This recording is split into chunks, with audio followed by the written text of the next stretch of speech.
CES went full virtual this year, but that didn't stop companies from showing off the latest in tech, gadgets, and entertainment from across the world. But what does that mean for the gamers among us? Well, we've gone ahead and gathered up a few of the most exciting or interesting announcements, and we've got everything from giant 8K TVs to RGB face masks, with even more coming soon, so be sure to subscribe so you don't miss out on that.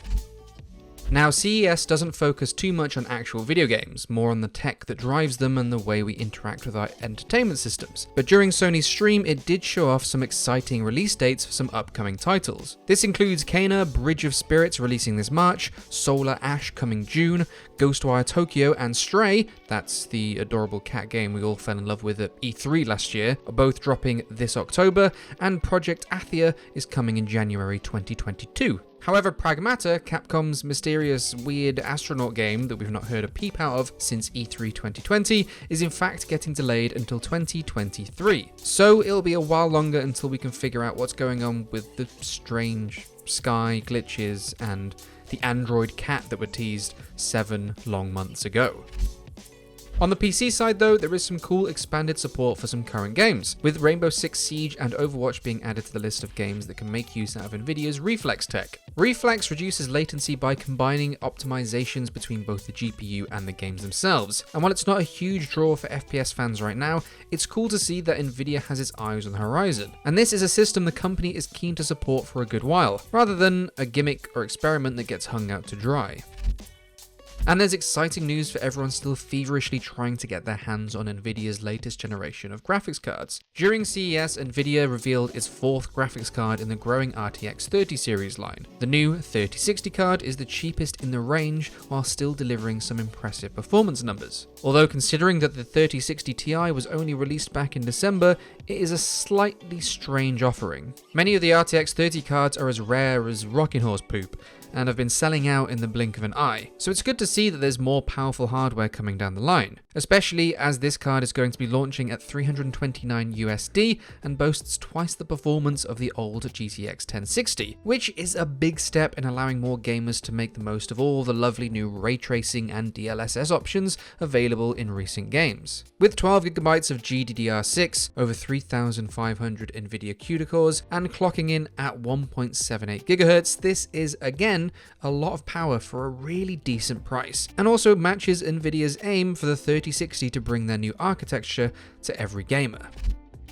And exciting news for anyone who prefers their PC gaming on the go or just favors a slimmer form factor for their machines. NVIDIA is bringing its 30 series GPUs into the next generation of laptops. These lappies are built on the latest Ampere architecture and 3rd gen Max-Q performance and stress optimization technology, which will hopefully mean that you can pump out higher frames per second without your system's fans taking off or your laptop setting fire to your thighs. Laptops equipped with the 3060 are reported to allow for 90 FPS gameplay with ultra settings at 1080p, and these will be starting at $999. 3070 laptops are said to be 1.5 faster than the RTX 2070 GPU and allow for 90 FPS action with ultra settings on many games at 1440p. Obviously the price is a little ramped up here at $1,300, and lastly the 3080 equipped laptops have 16GB of GDDR6 and can push gameplay past 100 FPS with ultra settings at 1440p. As expected though, these models are going to set you back a few more bucks, starting around $2,000. But it's not just gamers that NVIDIA are trying to cater to though, stating that this performance is for both work and play with their studio laptop models. And whatever brand allegiances you have, you'll surely have something to suit your tastes, as there are over 70 of these laptops launching later this month. And these of course come from all the usual suspects like Acer, ASUS ROG, and Razer. And speaking of the mean green snake-shaped machine, Razer showed off some peculiar concepts during this year's CES on top of all the laptop announcements. Most notable is an immersive gaming chair with a 60-inch OLED screen, which I'm almost certain will be the first step to us becoming those floating chair humans from WALL-E. There's also a smart N95 face mask that not only protects you and those around you, but allows you to apply gamer RGB to your own face. Project Brooklyn is their concept for what they're calling a truly immersive gaming station, which comes complete with an OLED surround screen, is built with carbon fiber, is covered in RGB lighting, and is designed around a full cockpit experience. I would say it looks like an intense piece of kit, but I'm sitting here in front of 3 computer monitors, so I can't really critique when it comes to gaming battle station design. But moving on to Project Hazel, Razer's smart mask, this is something I am really quite interested in, despite it being in only a conceptual stage. A surgical N95 made of clear plastic, featuring wireless charging, voice amplification, rechargeable ventilators, UV sterilization, and again, the ability to light up my face in whatever colored lighting I want. Honestly, sign me up. I must say though that some of the reactions are gold. Shout out to Mr. Kepling's comment on our YouTube video, "I can finally breathe in 60 FPS."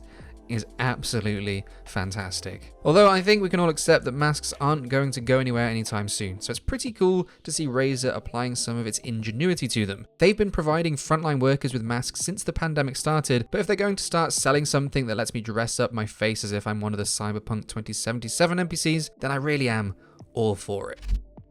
There was also a big showing on the monitor and TV front as well, which makes a lot of sense now that the new generation of GPUs from both AMD and NVIDIA are out in the wild, and gamers are getting their hands on the new PlayStation 5 and Xbox Series X's. Naturally, the best way to see all those beautiful pixels and buttery smooth frames are via a nice shiny monitor or television. ASUS announced 3 new gaming monitors, the Tough Gaming VG28UQ-L1A, the ROG Swift XG43UQ, and the ROG Swift PG32UQ, all names that are really totally memorable and just roll off the tongue. But as they feature HDMI 2.1 and 4K support, they do at least seem to be good options for console gaming as well as being part of your PC battle station. If the big screen is more your bag, Samsung, Sony, TCL and LG all got to showcase their cutting edge TVs. Everything from 99-inch screens and 8K resolutions across all of these offerings. So you can be sure your games will look the best they can be. But personally, the part I get excited about is that whenever all these super fancy TVs get announced and their prices are shown off later down the line, some older but still fantastic televisions get reduced in price. So make sure you keep your eyes open for some bargains, shout out to the GameSpot Deals Twitter, over the next few months. Now that's all we've got time for in this video, but be sure to check out our full CES coverage on GameSpot.com to read more about everything you've seen here, as well as a few things we've missed. If you enjoyed the video, click the like button, let us know what you're most excited about in the comment section below, and we will see you in the next one.